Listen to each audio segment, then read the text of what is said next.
بسم الله الرحمن الرحيم. الحمد لله رب العالمين، والصلاة والسلام على رسوله الكريم وعلى آله وصحبه أجمعين. الحمد لله. آخر منغا آغرزو ملیده چې رمضان زمون دی کورونو ته داخل شو او زمون دا تذکره هم د دې مقصد د پاره وه. الحمد لله نن زمونږ آخري نشست دی. د سبا نه به انشاءالله تعالی زوم او تاسو هم د خپل عبادات او الله سره په تعلق کې مصروف یو. بهرحال بغیر د څه تاخیر نه مونږ خپل نشست شروع کوو.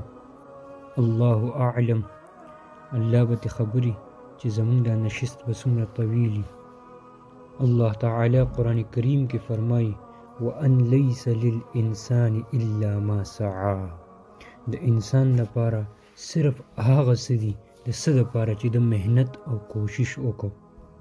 کم انسان چې د دنیا د زندګۍ دپاره خپل مهنت، خپل صلاحیت، خپل وخت، خپل توانایی خرج کړه او آخرت یې هیر کو، نو ده ته به هغه څه میلاو شي د څه دپاره چې د کوشش کړی دی. او کم انسان چې د الله دپاره، د رسول الله صلی الله تعالی علیه و آله وسلم د خوشحالۍ دپاره او د آخرت دپاره، د جنت کې د کور دپاره خپل مهنت، خپل صلاحیت، خپل وخت، خپل توانایی، خپل سوچ او خپل فکر صرف کو، نو ان شاء الله تعالی د ده دپاره به هغه صحیح چې د څه دپاره د کوشش وکړو. او الله فرمایي والآخرة خیر و ابقا، او آخرت چې کم دی هغه ډیر زیات بهتر دی او ډیر زیات باقی دی او دنیا فانی ده. مونږ په لومبني نشست کې د رمضان د فضیلت باره کې خبرې کړې وې. هغه لږ اجمالا ذکر کو، تفصیلا نه ذکر کو. هغه مخکې ذکر شوي دي چې د دې میاشت په شروع کې الله تعالی د جنت 8 دروازې کولاو کی، د جهنم ټولې دروازې بندې کی.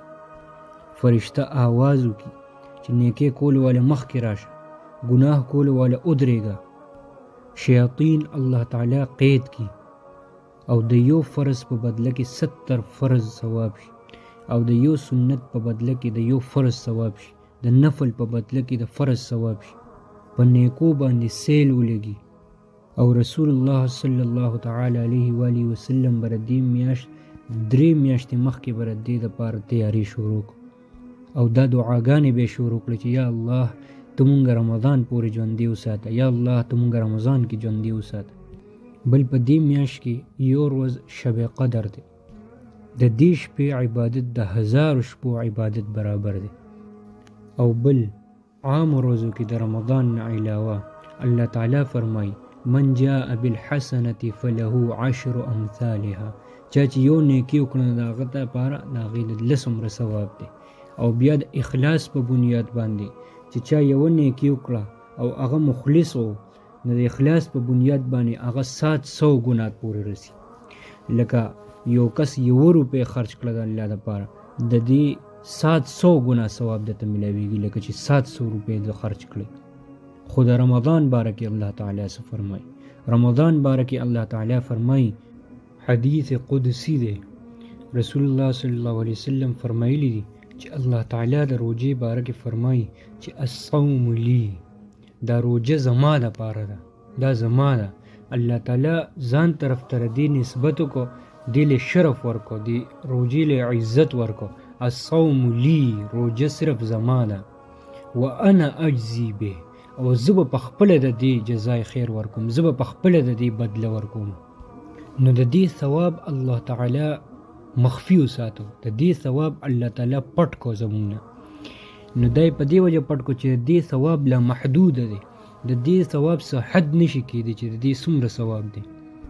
نو د دې ټولو خبرو نه مونږ ته پته لګي چې دا رمضان د الله تعالی یو ډېر لوی نعمت او فضل او احسان شو چې الله تعالی مونږ ته رمضان خو دا د الله تعالی د انوارات او د برکات او د سیلاب میاشت ده. دا لکه د موسلادار باران په شانتي د الله تعالی رحمتونه او برکتونه په دې کې راوریږي. خو افسوس، صد افسوس چې مونږ فکر او جدوجهد ټول په دې مادیت او ټول په دې دنیا کې لګېدلی دی. نو موږ د دې نه بې خبره یو. موږ کشن قدر ونه کړی شو د رمضان. نو انشاءالله موږ دا نیت وکړو چې دې پیرې به دا رمضان زما د زندګۍ د ټولو نه ښه رمضان وي. رمضان ابن قیم رحمت الله علیه فرمایي چې دا رمضان په دې 12 میاشتو کې داسې دی لکه څنګه چې 12 رونو کې حضرت یوسف علیه السلام. حضرت یوسف علیه السلام په ټولو کې ښکلی. حضرت یوسف علیه السلام الله تعالی د نبوت دپاره خوښ کو. نو دکه شان دا رمضان په دې 12 میاشتو کې د ټولو نه بهترین میاشت ده. شهر رمضان الذي انزل فيه القرآن. په دې میاشت کې الله تعالی قرآن پاک نازل کو. په دې میاشت کې رسول الله صلی الله علیه وسلم باندې غار حرا کې اقرأ باسم ربک الذي خلق لومړنی وحی نازل شو. په دې میاشت کې شب قدر ده چې د 1000 میاشتو نه بهتر ده. الله تعالی نه دعا ده چې الله تعالی دا رمضان زمونږ د زندګۍ د ټولو نه بیسټ رمضان جوړ کړي. الله تعالی دې رمضان کې زمونږ زندګۍ بدلی کړي. الله تعالی په دې رمضان کې مونږ داسې جوړ کړي لکه څنګه چې د هغه خوښي. الله تعالی دې رمضان کې مونږ د جنت الفردوس الاعلی او د رسول الله صلی الله تعالی علیه و آله وسلم د ګاونډیانو په فهرست کې ولیکي. آمین یا رب العالمین. اوس به مونږ د روژې هغه مقاصد ذکر کوو چې د روژې اصل مقصد څه دی، د څه دپاره دا روژه الله تعالی په مونږ باندې لازم کړې ده. رمضان نه فیسټیول دی او نه رواج دی او نه کلچر دی او نه څه د خلکو د افطار پارټۍ یو میاشت ده چې په دې کې به خلک راغونډ شي او خلک به مختلفې خوراکې کوي او خلک به پارټۍ کوي. او نه د عید دپاره د شاپینګ میاشت ده چې په دې کې به ښځې او سړي د بازارونو بې ګرم کړي او په هغې کې به د کپړو دوکانونه به ډکي د ښځو د سړو نه او دا د خوراکو رستورنټ به ډکي، په هغې کې به خلک پارټۍ کوي او په هغې کې به خلک راجمع کېږي. نه بلکې رمضان میاشت د څه دپاره ده؟ الله تعالی موږ ته قرآن کریم کې فرمایي یا ایها الذین آمنوا کتب علیکم الصیام کما کتب علی الذین من قبلکم لعلکم تتقون. چې ای خلکو، ای هغه خلکو چې ایمان وروړی دی، په تاسو باندې روژې ولیکلی شوې، په تاسو باندې روژې فرض کړی شوې لکه څنګه چې د ستاسو نه په مخکې خلکو باندې فرض کړی شوی. لعلکم تتقون. دې ځای کې الله تعالی موږ ته هغه مقصد ذکر کو چې لعلکم تتقون، چې تاسو تقوا حاصله کړئ. اوس موږ به لومبې په دې تقوا باندې لږه غونتې خبره کوو چې تقوا څه ته وایي. نو په عربی کې تقوا معنی دوه دي. یو یریدل، د چا نه یریدل، دې ته ویل شي تقوا.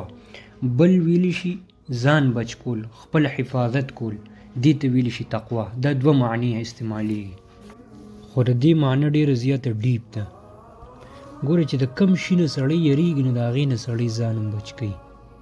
نو اوس یې معنی دا شوه چې د الله تعالی د عذاب او د الله تعالی د ناراضګۍ او د غضب نه سړی یریږي، نو د هغې د یریدو په وجه باندې سړی ځان د ګناهونو د معاصیاتو نه بچ کوي او د الله تعالی فرمانبرداري کوي. یعنی الله تعالی چې موږ ته څه فرمایلي چې دا وکې هغه کول او دا مه کوئ هغه نه کول، په دې وجه چې موږ د الله تعالی د ناراضګۍ او د الله د غضب نه یریږو. نو تقوا اصل کې یو شیلډ دی زمونږ او د الله تعالی د عذاب ترمنځ.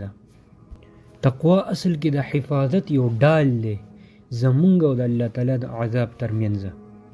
حضرت عمر رضی الله تعالی عنه د ابی ابن کعب رضی الله تعالی عنه نه تپوس کو تقوا څه شی دی؟ ابی ابن کعب رضی الله تعالی عنه ورته فرمای چې تاسو چې ته په خاردار لاره باندې تللی یې چې خاردار ازغي او تاسو په هغې لار روان یې. نو عمر رضی الله تعالی عنه ورته فرمای چې اوجي زه تللی یم په داسې لاره باندې. نو ابی ابن کعب رضی الله تعالی عنه ورته بیا فرمای چې تاسو څنګه تللی، هغه طریقه څنګه وه چې تاسو روان یې؟ نو عمر رضی الله تعالی عنه ورته بیا فرمای ما د خپلې کپړې راغونډې کړې او د خپل جسم مې راغونډ کو او د یو ازغي نه ما په ارام ځان بچ کو قدم مې ښودو. نو ابی ابن کعب رضی الله تعالی عنہ ته فرمایي چې دا تقوا ده. لکه څنګه چې تاسو د دې ازغو نه ځان بچ کو او ازغیو په لاره باندې، نو بالکل دک شان د دنیا د الله تعالی د نافرمانونو ډکه ده. د دنیا کې د هر طرف معاصیات دي او هر طرف شهوات دي. نو د دین انسان خپل لمن او ځان ته بچ کی او ډیر پارام پارام قدم ګدي چې اسنه چې الله تعالی په معاصیات باندې د الله په نافرمانی باندې قدم رانشي او سړی ډیر پارام پارام قدم ګدي او نیکی کوي. نو دې ته ویل شي تقوا، چې انسان هر وخت محتاط وي او هر وخت د شعور حاصلي چې ورګه اسنه چې تدلته د الله نافرمانی وشي، اسنه چې تدلته د الله نافرمانی وشي، اسنه چې تدیزه کې وشي. نو ډیر زیات احتیاط کوي. لکه دا باډي ګارد چې د دې بانک مخې ته ولاړی او هغه بانک ته دا خطرې چې په دې باندې به ډاکوان راځي او هغه باډي ګارد یو طرف ته ګوري ډیر په غور سره، بل طرف ته ګوري چې اسنه چې دې طرف نه راشي، اسنه چې دې طرف ته راشي او خپل ټوپک نیولې ځان سره تیار. نو دک شانتي دا سړی هر طرف ته ګوري چې اسنه چې دې ځای کې د الله نافرمانی وشي، اسنه چې دې ځای کې د الله نافرمانی وشي. بالکل الرټي دې ته تقوا وي. او دا تقوا د الله تعالی په نظر کې د ټولو نه زیات محبوب ترین شی دی. د دې باره کې الله تعالی فرمایي ان اکرمکم عند الله اتقاکم. په تاسو کې د ټولو نه زیات باعزته، د ټولو نه زیات محبوبه، د ټولو نه زیات مکرم انسان د الله په نظر کې هغه څوک دی؟ هغه چې په تاسو کې ټول نه زیات تقوا اختیارونکي، ټول نه زیات متقی انسانی. ان الله علیم خبیر. بشک الله تعالی علیم دی او خبیر دی، هر شي نه خبر دی او هر شي علم دی وسره چې په تاسو کې متقی څوک دی.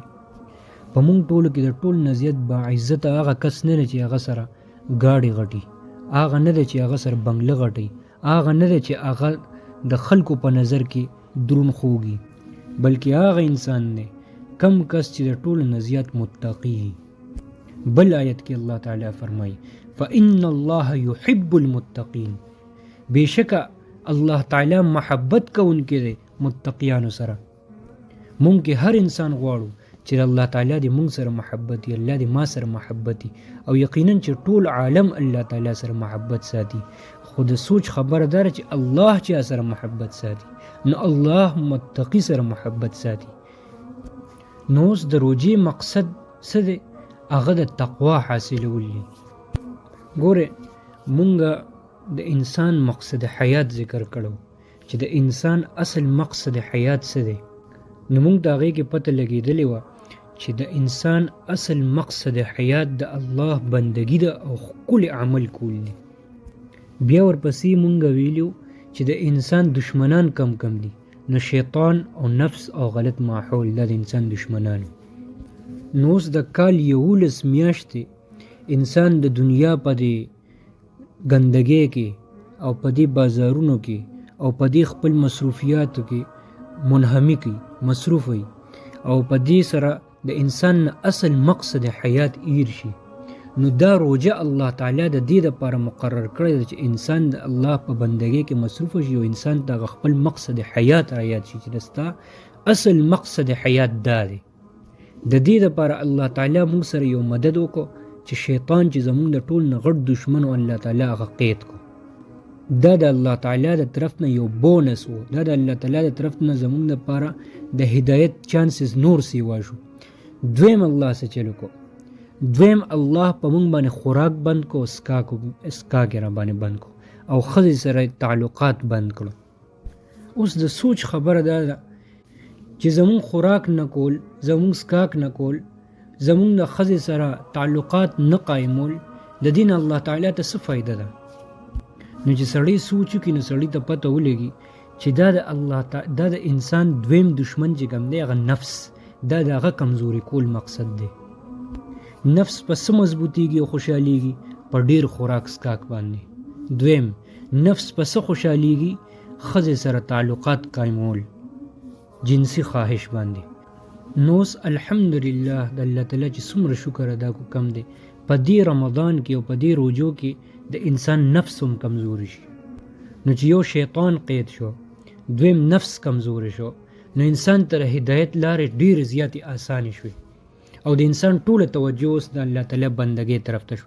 دریم اگر چې پاتې دی غلط ماحول، خدا د انسان خپل مجاهده ده، خپل کوشش دی چې دی به ځان د هغې نه صبري او ځان به یوازې کوي. د هغې دپاره هم الله تعالی د اعتکاف او رسول الله صلی الله علیه وسلم د تنهایۍ فرمایلی دي.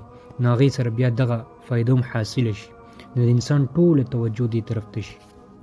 نو لکه څنګه چې یو موټر سایکل دی او ګاډی دی او هغه وچلیږي نو د هغې موبلیل تور شي او د هغې ټیونینګ بیا پکاري، صفایي یې پکاري.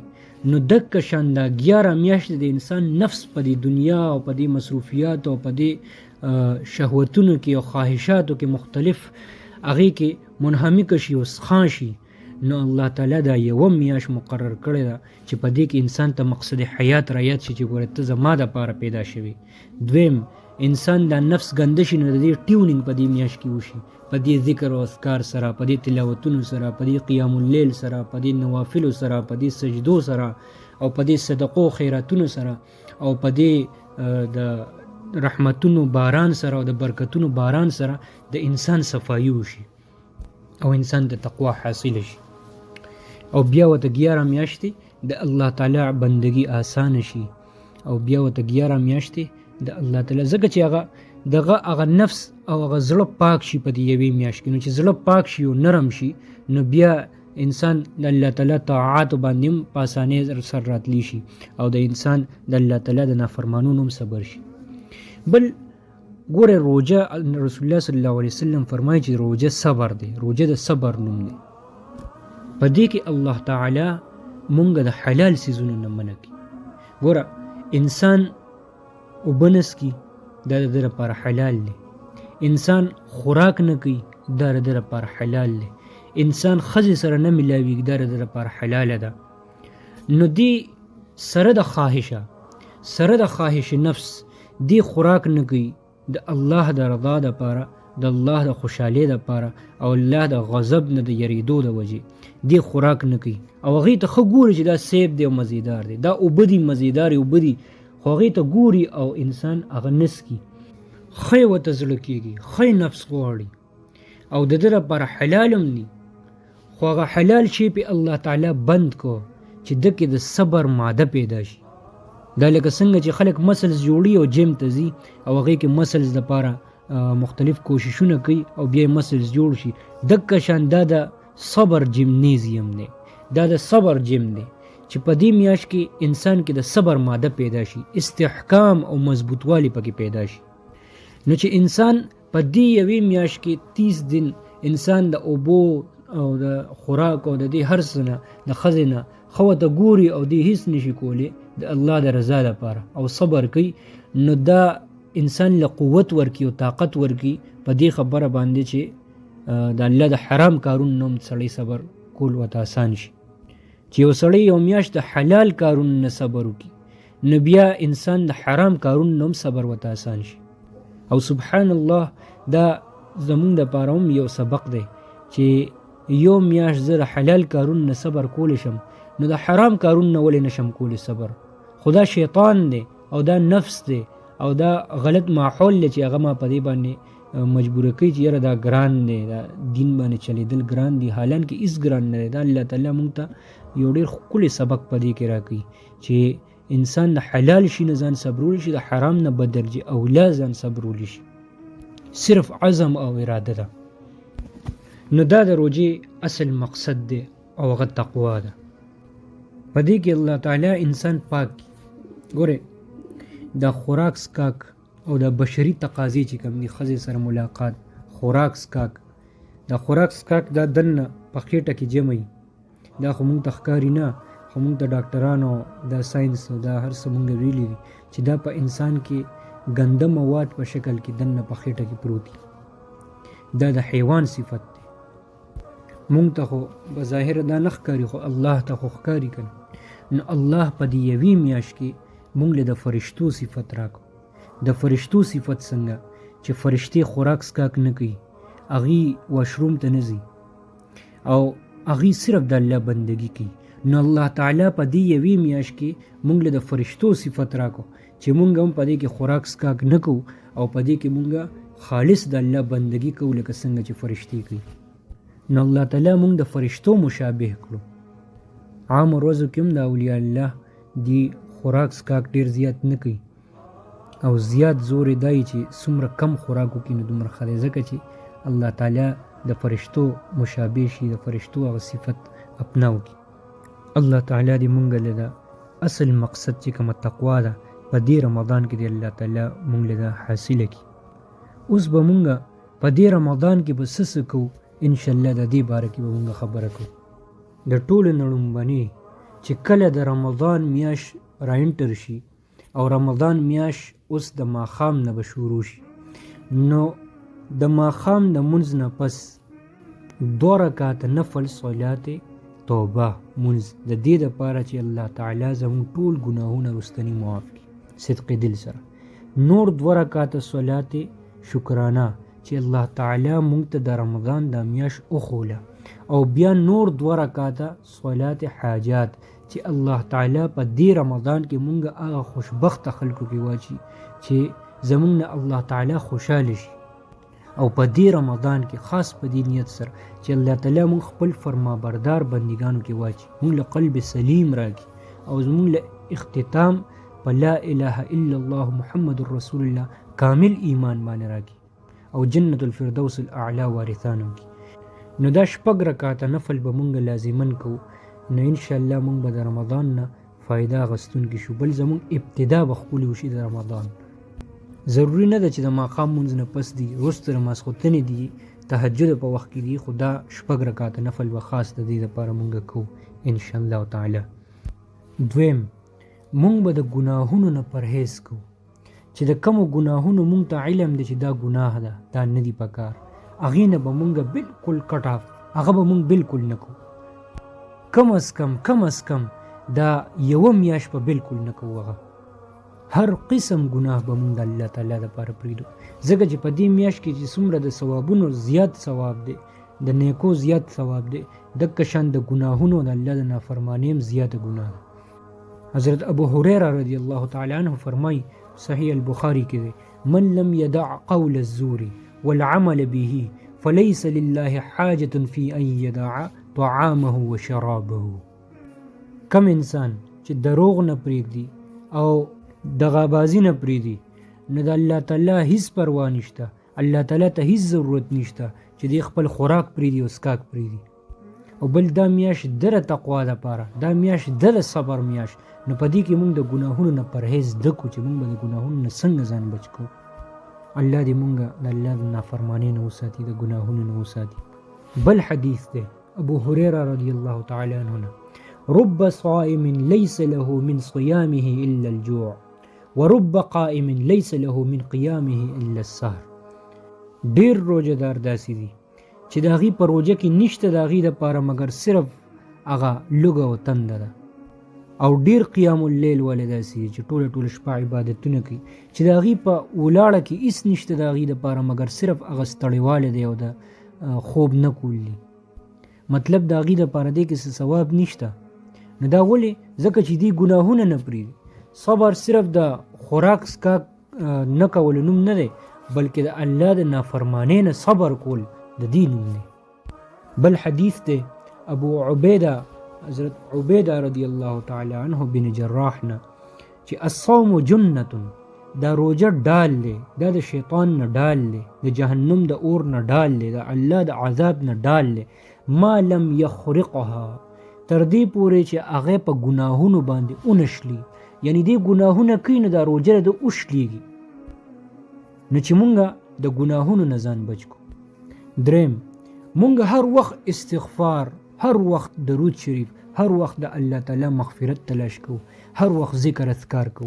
زمونږ جبه د الله تعالی د ذکر نه چرته وچه نشي، ځکه چې په نیکو باندې سیل دی، نو چې زمونږ نه وخت ضایع نشي. په دې کې مونږ لالچ شروع کو، لکه څنګه چې مونږ ګورو کنه دا ټي وي شو کې جیتو پاکستان او غیره کې هغه کې د سرو دغه گیمز دي، نو په هغې کې وایي چې چا څومره ډېر راغونډ کړو د هغه دپاره به دومره ډېر دي، د ده دپاره 1 منټ دی 2 منټه دي، نو په هغې 2 منټو کې هغې کوشش چې زمونږ د لاسونو او زمونږ په دې لمنو زمونږ په جیبونو هم ډک شي، زمونږ هر څه ډک شي، نو دکه شان په دې کې به مونږ حرص کوو، مونږ به د الله تعالی ذکر 24 غنټې کوو. بس چې زه ویښ یم بس زه به د الله تعالی ذکر کوم، هغه لا اله الا الله کیدی شي، محمد رسول الله وسره، او هغه سبحان الله الحمدلله الله اکبر کیدی شي، هغه اللهم اغفر لي استغفر الله ربي من كل ذنب واتوب الیه کیدی شي. هر څه زیات تر به مونږ استغفار کوو چې مونږ د الله تعالی بخشش حاصل کو. رسول الله صلی الله علیه وسلم یو پیرا د خطبې لپاره په یو پونه وخته او وی امین، بیا په بلې پونه وخته بیا وی امین، بیا په بلې پونه وخته بیا وی امین. نو صحابه ته تاسو کې تاسو د امین ولې وی؟ رسول الله صلی الله علیه وسلم وته فرمایل چې جبرئیل امین راغلو. جبرئیل امین ماته وی چې دعا وکړه چې هلاک دي شي هغه انسان چې هغه د رمضان میاشت په هغه باندې رااله د بیان د الله تعالی مغفرت حاصل نکو. نو ما په وی چې امین. نو چې مونږه جبه هر وخت د الله تعالی د ذکر نه لمدی چې دې سره زمونږ د زړونو صفا شي، زمونږ د زړونو د زنګ او د سخوالي ختم شي. د دې لپاره د تسبیح ډیر ضروری شی دی چې دا مونږ سره هر وخت په لاس کې دې چې سړی ګوري سړی ته ذکر رایت شي، چې انسان دی چې تطهیر شي نه تسبیح ویني نو ذکر وته رایت شي. نو په دې وجه تسبیح ځان سره هر وخت ساتل. سلورم تلاوت قرآن پاک. د قرآن پاک او د رمضان یو بل سره یو ډیر خاص تعلق دی. د شروع دروازې نه شهر رمضان الذي انزل فيه القرآن، دا د رمضان میاشت ده چې په هغې کې قرآن پاک نازل شو. د شروع دروازې نه جبرئیل امین علیه السلام غار حرا باندې راکوز شو او هغه د رمضان میاشت و چې نبی علیه السلام ته ټول نه لومبنی وحی اقرأ بسم ربک الذي خلق ولسته. دکه شان د رمضان په میاشت کې صحیح بخاری کې راځي چې یلقاه جبرئیل علیه السلام به روزانه هغې سره ملاقات لراته رسول الله صلی الله علیه وسلم یدارسه القرآن، او دې دواړو به یو بل سره جبرئیل امین علیه السلام او رسول الله صلی الله علیه وسلم په قرآن پاک باندې ځان پویو. بل روایت کې راځي یعارضه القرآن، یو بل ته به قرآن پاک ورو. بیا چې د رسول الله صلی الله تعالی علیه و آله وسلم د زندګۍ اخیری رمضان نو رسول الله صلی الله علیه وسلم بارک عائشه رضی الله تعالی عنها فرمای چې رسول الله صلی الله علیه وسلم مال راغه او ماته و فرمایل چې جبرئیل امین ماته بار بار په دې خبره باندې تاکید کوي چې دې پیر له تاسو 2 پیری قرآن پاک اوروي. نو زما چې څومره خیال دا زما اخیری رمضان دی. نو په اخیری سال باندې د رسول الله صلی الله علیه وسلم د زندګۍ نبی علیہ السلام 2 پیری قرآن پاک ورو جبرئیل علیہ السلام ته. نو سبحان الله د دین مونږ ته اندازه کیږي چې قرآن پاک او د دې رمضان یو بل سره څومره گہرا تعلق دی. نو چې عام روزو کې یو کس یو سپاره وي چې په دې رمضان کې 2 سپارې وي. عام روزو کې نبی علیہ السلام فرمایي چې د یو حرف په بدله کې 10 حروف ثواب دی، لکه الف لام میم کې الف حرف دی د دې 10 حروف ثواب دی. نو چې په رمضان کې به څومره ثوابي ملټیپلیکیشن سړی ته ګران شي. پنځم دعا. د دعا ډیر زیات اهتمام کول په رمضان کې. رسول الله صلی الله علیه وسلم فرمایي 3 لا ترد دعوتهم الصائم حتى يفطر. رسول الله صلی الله علیه وسلم فرمایي چې 3 کسان هغه دي چې د دې دعا نه رد کیږي. په هغې کې یو روزهدار دی تر څو پورې چې د افطار نه کړي. دکه شان قرآن کریم کې راځي وَإِذَا سَأَلَ عِبَادِي عَنِّي فَإِنِّي قَرِيب، چې کله زما بنده زما باره کې تپوس کوي تاسو ورته ووایئ چې زه خو ډېر زیات نږدې یم، اجیب دعوة الداعي اذا دعان، زه خو د دعا کولو والا دعا قبلوم او دغه جواب ورکوم کله چې هغه زمانه دعا وکړي. فلیستجیبوا لی وليؤمنوا بی، نو هغه له پکار دي چې ما ته دعاګانې کوي او په ما باندې ایمان لري. ګوره دا آیت بالکل د رمضان آیت سره خوا کې دی. نو د دین دې طرف ته اشاره ده چې د رمضان او د دعاګانو یو بل سره خاص تعلق دی او په دې کې قبليږي. دغه شم رسول الله صلی الله علیه وسلم فرمایلی دي چې د افطار په وخت کې دعاګانې قبليږي، د ځان لپاره، د خپل خاندان لپاره، خپل خزي، خپل بچو لپاره، اهل او عیال لپاره، او د نیکۍ د طاعات لپاره، د قلب سلیم لپاره، د الله د فرمانبردارۍ د تقوا د دې هر څه دعاګانې وکړي. خړومبنې دي د اخرت دعا وکړي او د نیکۍ دعا وکړي، بیا د هغې نه پس د دنیا دا ټول ضروریات دی الله تعالی ته ذکر کوي. شپږم، نوافلو کې کثرت.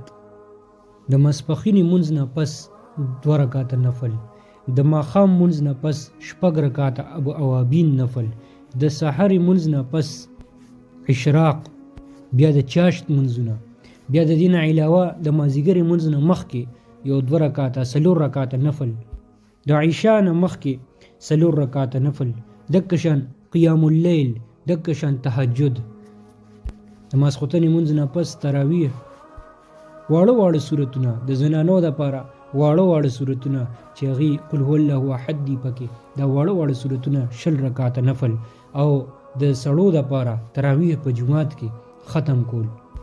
حدیث کې راځي من قام رمضان، چا چې په رمضان کې قیام اللیل کو د ایمان سره او د ثواب امیدي، نو د ده پخواني ټول ګناهونه به الله تعالی معاف کړي. خو بیا تراویح او قیام اللیل کې فرق دی. تراویح چې کوم دی دا جدا شی دی، او قیام اللیل تهجد دغه بیا جدا دي چې هغه جدا کوي او دا تراویح ورسره جدا کوي.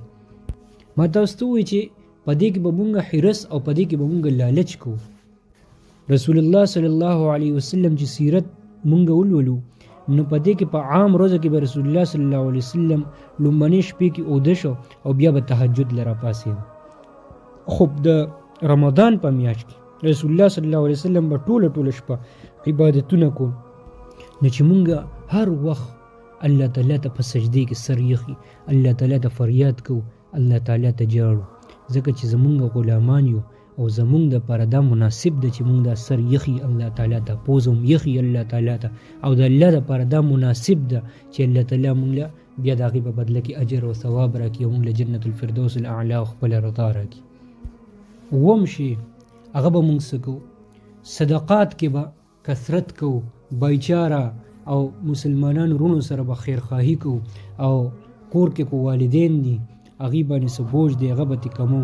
کو څوک کو یو زنانه ده هغه به د خپلې والدینو د روټۍ کټوۍ دغه کې به ورسره مدد کوي. کو هلک دی نو دی به د بار سوداګانې وغیره د والد نه به بوج ختموي. دکه شان صدقې خیراتونه سخاوت کې به رسول الله صلی الله علیه وسلم باره کې راځي چې کان اجود الناس، رسول الله صلی الله تعالی علیه و آله وسلم په خلکو کې د ټولو نه زیات سخي انسانو. د رسول الله صلی الله علیه وسلم سخاوت لکه سمندر په شانتي و. خو د رمضان باره کې راځي چې رسول الله صلی الله علیه وسلم کله به رمضان راغی نو رسول الله صلی الله تعالی علیه وسلم سخاوت به نور سیوا شو، او دا الفاظ راځي چې هغه به داسې و لکه د هواګانو خوشګوارې هواګانې چې هغه هیڅ څوک نه پرېږدي، هغه کورونو ته هم ورننوځي، هغه انسانانو باندې هم تیریږي او زناورو باندې هر ځای ټچ کوي، بالکل ګرمي او په هغې کې ښکلې خوشګواره هوا راشي، څومره خوند کوي. نو دا مثال یې ورکړی چې رسول الله صلی الله علیه وسلم سخاوت به په رمضان کې ډېر زیات و. نو په دې کې مونږ کو ما سره 10 روپۍ نو 15 روپۍ پکې صدقه کو، ما سره 20 روپۍ دي 10 روپۍ پکې صدقه کو. دکه شان چې څومره سخاوت او صدقات او خیرات کې دي شي نو سړی وکړي، تر دې پورې چې په چا باندې زکات نو هغه زکات دې په دې رمضان کې ورکړي، ځکه په دې کې اجر ډېر سیوا دی. د دې نه علاوه دا مونږ افطار پارټۍ کوو، د هغې کې خلک رایوځای شي او هغې کې خلک مستیانې کوي، په هغې کې خلک مختلفې روټۍ او کټوۍ او دا 4-5 قسم 10 قسم خوراکي پکې هغه مخې ته پرتي، او دا خوشحالي. دا د رمضان مقصد نه دی، دا د رمضان مقصد نه دی. ښه خبره ده سړي رایوځای شي سادګۍ سره، خو رمضان د تنهایۍ دپاره راغلی. رمضان کې به د خلکو نه کټ کېږي، الله سره به تعلق ساتي، او دې کې خو یو اسراف والا دغه پیدا شي چې مختلفې خوراکي دي، او بل په دې کې سړی ګپ شپ او خوشحالي او دې سره سړی انسانانو سره ټچ شي او د الله تعالی نه لرې کېږي. حالانکه مقصد دا نه دی، مقصد الله سره جوړاوېدل دي. رسول الله صلی الله علیه وسلم په دې میاشت کې د خلکو نه کټ شو، تنهایی ته به زیات خوشحالېدو، تر دې پورې چې د بیبیانو نه به هم کټ شو، او بس خپل الله سره به هر وخت ذکر فکر عبادت کې مصروف و. اتم دا دی چې مونږ هر مونځ په با جماعت سره کوو. د جماعت مونځ په عام مونځ باندې 27 ګنا سیوا مونځ دی. نو چې مونږ مساجد ډک نه هم دا دی چې مونږ په خپل غصې باندې قابو ساتو، د بد زبانۍ نه ځان وساتو، د بد اخلاقۍ نه ځان وساتو. مونږ مخکې دا خبره تذکره وکړه چې دا روژه د دین نوم نه دی چې مونږ څه خورو څکو نه، الله ته په دې څه میلاویږي، بلکې روژه د الله تعالی د منع کړي څیزونو نه صبر کول نوم دی. روژه صبر دی. په دې وجه رسول الله صلی الله علیه وسلم فرمایي چې تاسو سره څوک جګړه کوي، تاسو سره څوک بحث مباحثې کوي، نو تاسو ورته بس صرف دا وایي اللهم انی صائم، چې یا الله زه روژه دار یم، زه په دې جګړو بحث مباحثو کې نه پرېوځم. لسم دا دی چې مونږ د خوراک څښاک کې کمی راولو. افسوس صد افسوس زمونږ لپاره روژه د یو فیسټیول نه وي، زمونږ لپاره روژه د افطار پاټو نه وي. په روژه کې که تاسو خیال کړي نو زمونږ په کورونو کې ډېرې زیاتې خوراکي پخېږي، هم د سحرۍ په ټایم کې 4-5 قسم کانې پرتي، او هم په افطار کې 6 قسم کانې پرتي. حالان کې تاسو سیرت وګورئ، حالان کې تاسو قرآن پاک وګورئ، حدیث وګورئ، په دې کې د خوراک چرته نوم نشته.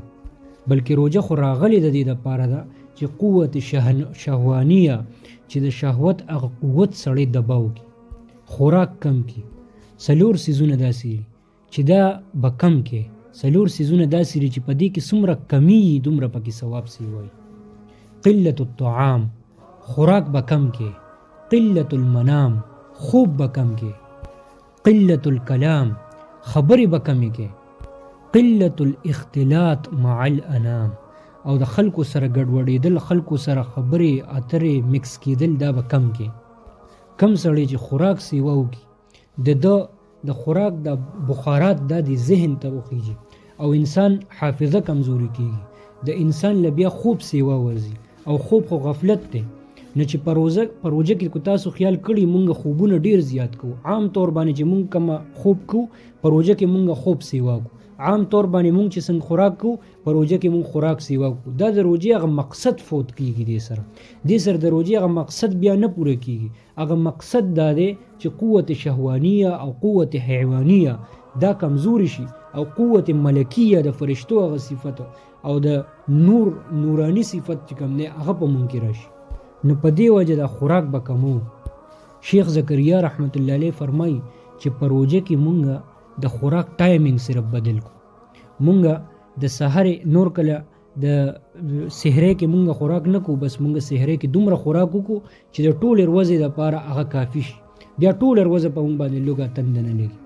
دغه شان مونږ د ماښام خوراک وکړو، دومره ډیر خوراک وکړو چې هغه څومره خوراک مونږ نه کړی هغه ټول پکې راکور شي. نو دا خو زموږ خوراک کم نشو بلکې زموږ خوراک سیوا شو. او کم کس چې 5-6 قسم کانی جوړي نو تاسو خیال وکړئ نو هغې به بل څه کار نه بلکې هغه به ټوله ورځ په کچن کې به ولاړ او هغه به خوراکي دا به تیاري او وخت پې ضایع کېږي. حالان کې د روژې مقصد خدا دی چې سړی په دې کارونو کې لږ کم وخت خرج کړي او عبادت کې زیات وخت خرج کړي. نو په دې وجه یو قسم کانې دي، زیات نه زیات د 2 قسم کانی، او په هغې باندې د بیا روژه ماتي، په هغې باندې د بیا سحري کوي، زیات تر عبادت د الله سره ولګي. دغه شان چې څوک دومره ډېرې کانې تیارې کړي نو خامخا هغه چې بیا وخوري نو بیا هغه شان لوښي به هم څښان کېږي، پلیټونه به هم څښان کېږي، نو بیا به د هغې په وینځلو باندې وخت لګي. نو په دې وجه زموږ د والدینو دپاره یو تکاوټ ذریعه هم جوړ شي، او زموږ والدین پکې ستړي هم شي، او د عبادت هغه وخت هم هغې ته میلاو نه شي. نو چې مونږ څومره کم خوراک وکړو نو دومره ښه ده. رسول الله صلی الله علیه وسلم سیرت وګورئ، رسول الله صلی الله علیه وسلم باندې به 2 میاشتې تېرې شوې. عایشه بیبي فرمایي، زمونږ اما جان فرمایي چې 2 میاشتې به تېرې شوې او زمونږ په کور کې به اور نه بلېد. نو چې تپوس یې وکوئ تاسو به ګزاره څنګه کول؟ کجوره او اوبه. مونږ به زندګي په دې باندې تېروله. نو چې مونږ هم کم از کم په دې میاشت کې خپل خوراک څښاک کم کو چې زمونږ نفس مغلوب شي او مونږ کې د صبر د ماده دا پیدا شي چې سبا مونږ د الله تعالی د حرام کرده څیزونو نه ځان بچ کول مونږ ته اساني. زمونږ په طبیعت کې هغه استحکام او هغه پایداري، هغه مضبوطیا پیدا شي چې مونږ له ضبط کول او ځان کنټرول کول اسان شي. عمده د رمضان مقصد دی. 11 چې مونږ ځان د خلکو نه کټ کړو. رسول الله صلی الله علیه وسلم د پاره دا میاش د تنهایی میاش وه، د عبادت میاش وه، د تقوا میاش وه، د کنټرول زده کول میاش وه، د صبر میاش وه. نو چې دې میاش کې مونږ ځان تنها کو د خلکو نه، ځان تنهایی اختیار کو د سوشل میډیا نه، تنهایی اختیار کو. دا موبایل چې کوم دی دا ډیر غلط ساتھی دی، دا ډیر غلط صحبت دی چې مونږ د دنه ځان کټ کو او مونږ د خلوت او د تنهایی هغه مهارت زده کو. مونږ په ځان باندې کنټرول وکړو چې زه به لکونته کې یوازې پاتې کېږم او زه به د الله تعالی بندګي کوم او ځان به یوازې کوم. ځکه چې انسان کله یوازې شي نو تاسو به دا خبره نوٹ کړئ چې د قرآن پاک تلاوت، د ذکر، د نماز، د منځ د کثرت او په دې کې هغه اثر سیوا شي، دا زړه الله تعالی طرف ته ډیر متوجه شي او بل سړی له جړا ډیره ورځي په تنهایی کې زړه نرم شي. نو بېشکه چې په عباداتو کې او په تنهایی کې د اثر سیوای او دې سره به تقوا زموږ سیوا کیږي، الله تعالی سره به زموږ تعلق سیوا کیږي. نو دا سوشل میډیا او دا موبایل دا به موږ یو طرف تکدو، ځکه چې دا انسان غفلت کې اچي او موږ به هر هغه شی پرېږدو چې هغه موږ د الله نه لرې کوي. 12 او اخیری د قرآن پاک دا تلاوت چې موږ کوو چې دې اثر زموږ په زندګۍ کې ښکاره شي، شریعت زموږ په زندګۍ کې ښکاره شي. ګورئ تاسو وګورئ رسول الله صلی الله علیه وسلم باندې د قرآن پاک اثر په روژه کې ټول نه سیوا ښکاره شو. کان اجود الناس، رسول الله صلی الله علیه وسلم په ټولو کې سخي و، خو وکان اجود ما یکون رمضان، نو بیا سخي په ټولو کې سیوا د رمضان په میاشت کې و. حين يلقاه جبريل، کله چې به جبريل علیه السلام هغې سره ملاو شو، یدارسه القرآن، دواړو به قرآن پاک سټډي کو یو بل سره، او یعارضه القرآن، یو بل ته به قرآن پاک اورو. نو تاسو وګورئ د رسول الله صلی الله علیه وسلم سخاوت، د هغې ایمانداري، د هغې عبادات، د هغې تنهایی، د هغې تقوا کې اضافه قرآن باندې عمل په وجه باندې راله. قرآن پاک تلاوت به کو خو قرآن پاک به د هغې په زندګۍ کې ښکاره شو. ګورئ که یو کس زمونږ باره کې تپوس وکړي چې ما ته ووایه د علي، عبدالرحمن، عبدالله او فاطمه په زندګۍ کې څه چینج راغی په دې رمضان کې، او یا د دې نه پس د دې په زندګۍ کې څه چینج ښکاري، نو بېشکه چې زمونږ فیملی کې یا څوک به ورله دا جواب ورکړي چې ګوره علي چې کله به مخکې څنګه غوسه کوله اوس په رمضان کې مکه شان غوسه کي، او دا بانه پیش کوي چې زما روژه ده. عبدالله باره کې چې تپوس وکړی شي چې دی اوس څنګه دی، نو هغه باره کې چې مکه شان چې یاره مخکې به څنګه ذکر نه کو اوس هم مکه شان ذکر نه کي، مخکې چې څنګه اخلاق ښکلي نه وو اوس هم مکه شان اخلاق ښکلي نه دي. د فاطمه باره کې چې تپوس وکړي چې مخکې به سنیپ چیټ 3 پیرې چیک کو پروس کې، او مخکې به څنګه په موبایل کې منهمکه وه، او مخکې به څنګه د پردې څنګه حالو په کور کې او بهر، اوس هم مکه شان ده. نو دا د رمضان هغه فایده مونږ ته حاصله نشوه چې د قرآن پاک اثر زمونږ په زندګۍ کې ښکاره شي، د دې رمضان اثر زمونږ په زندګۍ کې ښکاره شي، او دا 11 میاشتې بیا هغه اثر زمونږ نه نځي. په دې رمضان کې به مونږ داسې یو چې زمونږ په زندګۍ کې هغه فرق صفا ظاهر شي، چې زمونږ اخلاق او زمونږ صبر، زمونږ عبادت په مصلی باندې هغه سکون او اطمینان، او زمونږ د قرآن تلاوت په هر شي کې زمونږ اضافه وشي او هغه زمونږ په عمل کې ښکاره شي. چې زمونږ باره کې څوک تپوس وکړي او هغه ورته وایي چې یار په دې انسان کې خو ډېره غټه تبدیلي راله، او په دې انسان خو دا خو یا هغه و یا اوس دا دی، اله به مونږ د رمضان نه فایده واخلو. رسول الله صلی الله علیه و آله وسلم د څه خلکو مذمت کو او وی فرمایل یقرؤون القرآن لا یجاوز تراقیهم، چې دی تلاوت کوي د قرآن پاک خو هغه تلاوت د مرۍ نه نه ښکته کېږي، هغه فزیکل امپیکټ او هغه اثر په ده کې نه ښکاري. نو رسول الله صلی الله علیه وسلم د داسې خلکو مذمت کړی چې صرف تلاوت وی، تلاوت کوي او اثر پکې نه ښکاري. چې زمونږ فیملی والا په مونږ کې یو صفا واضح اثر عمومي. قرآن پاک کې راځي چې رسول الله صلی الله علیه وسلم به د قیامت پر شکایت کی وقال الرسول یا ربی ان قوم اتخذوا هذا القرآن مهجورا. الله تعالی فرمایي چې د قیامت پر ورځ به رسول الله صلی الله علیه وسلم فرمایي ای زما رب، بېشکه چې زما امت دا قرآن پاک پرېښودو. د قرآن پاک پرېښودو نه مطلب دا نه دی چې ته دې تلاوت نه دی کړی. د قرآن پاک د پرېښودو نه مطلب دا دی چې په دې باندې عمل پرېښودو. قرآن پاک خو د دې الفاظو صرف نوم نه دی بلکې د دې معانی نوم دی. یو نظام دی چې هغه مونږ له راکوي چې په فیملی کې به څنګه نظامي، بهر معاشرې کې به څنګه نظامي، ملکی نظام به څنګه وي، جماعتونه به څنګه وي، انسان انفرادي طور به څنګه وي. دا ټول نظام مونږ له راکوي. نو چې دغه نظام باندې مونږ عمل پیرا شو نو بیا به مونږ په قرآن پاک باندې عمل وکړو. کني نو د قیامت پر ورځ به رسول الله صلی الله علیه وسلم زموږ شکایت کوي چې یا ربي زما قوم دا قرآن پاک پرېښود. نو چې رسول الله صلی الله علیه وسلم د شفاعت په ځای باندې زمونږ شکایت وکړي نو څومره د بدبختۍ ورځ وي. الله تعالی دې مونږ وساتي. نو چې په دې ټولو باندې مونږ عمل پیرا شو او دا ټول کارونه مونږ په دې رمضان کې وکړو نو ان شاء الله تعالی بیا اخیری فائدہ به مونږ ته حاصلېږي چې هغه تقوا ده. دکه تقوا به مونږ کې راشي او چې دکه تقوا مونږ کې راشي نو دې سره به الله تعالی زمونږ پخواني ټول ګناهونه معاف کړي. او دکه دپاره الله تعالی رسول الله صلی الله علیه وسلم فرمایي من صام رمضان ایمانا واحتسابا، چا چې روجي ونیولې په رمضان کې ایمان سره او په دې امید سره چې الله تعالی به مال په دې کې ثواب راکړي غفر له ما تقدم من ذنبه، د ټول ګناهونه به معاف شي. دغه شان چا چې په رمضان کې قیام اللیل وکړو، د شپې عبادتونه وکړو، تهجد وکړو په دې امید سره چې الله به مال ثواب راکړي نو د ده لپاره ټول ګناهونه به معاف شي. دغه شان لیلة القدر کې چې چا قیام اللیل وکړو د هغه ټول ګناهونه به مخکني معاف شي. الله تعالی زموږ ټول ګناهونه معاف کړي. الله تعالی دې د دې رمضان نه مونږ ته فایده حاصله کړي. یو شیخ نه چا تپوس وکړو چې د رمضان نه به مونږ فایده څنګه اخلو نو هغوی ورله جواب ورکړو چې تاسو دا وګڼئ چې رمضان یو ډېره غټه مقابله ده، اوپن چیلنج دی ټول امت ته، او مقابله ده چې د ټول بني آدمو کې به څوک زیات نیکۍ کوي، څوک به د رمضان نه زیات مستفید کیږي چې هغه به دا مقابله ګټي. نو هر انسان دې په دې کې مقابله کې حصه والي چې زه به هغه انسان یم چې په دې رمضان کې به ټولو نه زیات نیکۍ او د ټولو نه زیات به الله راضي کوم.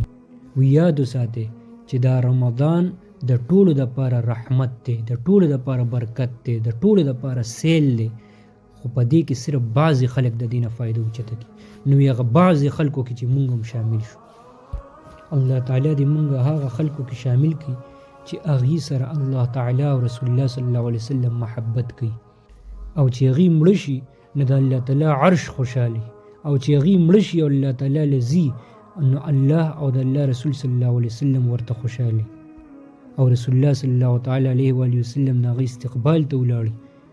د دې دپاره ډېر زیات محنت ضرورت دی. مونږ له نه راځي یا الله پاکه مونږ له نه راځي او مونږ نه ته کار واخلي او مونږ خپل برګزیده خپل مقرب بندګانو کې شامل کې او د بدبختیانو وساتي. یا الله ته مونږ د بدبختیانو وساتي، نافرمانونو وساتي. یا الله څومره چې ته لوی دومره د ستا نافرماني هم لویه ده، څومره چې ته لوی دومره د ستا نافرماني هم غټ جرم دی. یا الله پاکه ته مونږ د خپلې نافرمانۍ نه وساتي. یا الله ته مونږ د رمضان کې قبول کې خپل برګزیده مقرب خوښترین خلکو کې مونږ شامل کې. وصلی الله تعالی علی خیر خلقه محمد و آله و اصحابه اجمعین برحمتک یا ارحم الراحمین.